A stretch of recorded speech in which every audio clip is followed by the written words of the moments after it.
Welcome to the book report. I read 20,000 Leagues Under the Sea. Did you? Maybe you didn't. Haha, it's a thick one, bitch. Yeah. I read it last year, actually.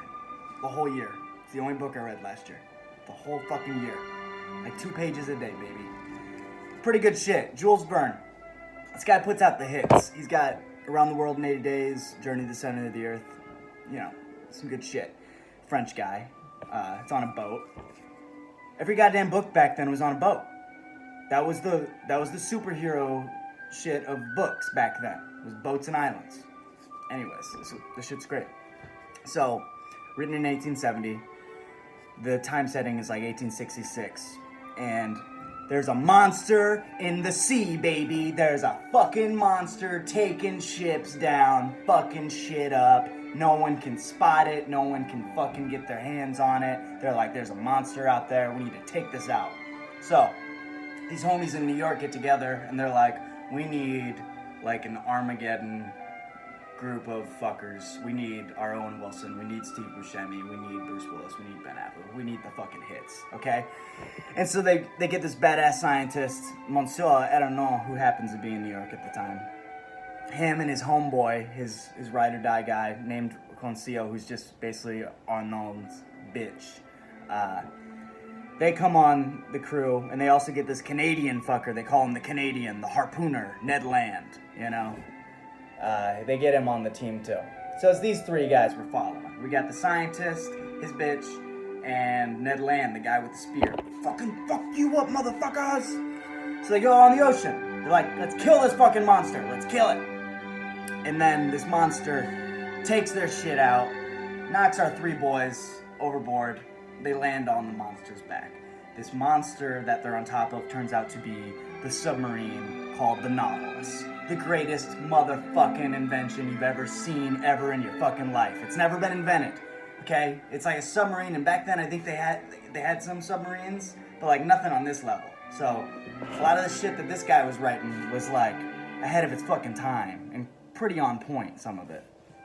So they get led into this boat. And then this dude, Captain Nemo, comes up to him, and they're looking at Captain Nemo. And Fish Boy, Monsieur Arnon, the scientist guy, he's like, I don't know what this guy, where he's from, language he speaks. I don't, you know, because back then you see a guy, you're like, oh, he's probably from Spain, he's probably from France, he's probably, you know. Back then he's like, I don't know where this dude's from, man. And Captain Nemo is like, all right, this is my ship. Clearly it's the shit. It runs on electricity. It's like, we got everything on here is all from the sea. We make everything from the sea. It's next level, you know. We take fucking squid farts and we make blankets out of them. Like, we fuck everything, you know. And he's like, here's the thing, homeboys. You tried to fuck my shit up. All right, you're on board now. You can stay. I'll take care of you, but you can never leave. So our fish scientist guy, Arnaud, he's like, I'm down. Fish are cool. This is badass. We can go see some shit we've never seen. His little bitch, Conseil, is like, whatever he's down for, I'm down. Ned Land is like, fuck that. I don't like this. I don't want to be contained. Fuck this shit. So they go on these adventures with this guy who's kind of holding them prisoner. And they see all this incredible shit. They go into the sea. I don't know. They fucking, like, there's this like tunnel like through the land. They're gonna go from they go like under a continent basically. They ran through this tunnel. They take the shit to Antarctica. He puts his fucking flag in there. They go under the seabed. And there's transatlantic cables. You know there's cables of communication for real in the world that go from like England to America? That's a real thing, and it was back then. That's not even some made up shit. Fuck, man. Blew my mind.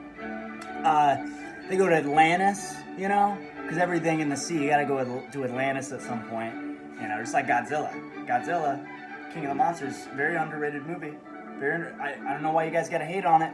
King Ghidorah fucking lifts Godzilla up and drops him onto Earth, and then Godzilla bites one of his heads off. Like, what the fuck more do you want out of a movie? Okay, the movie's great.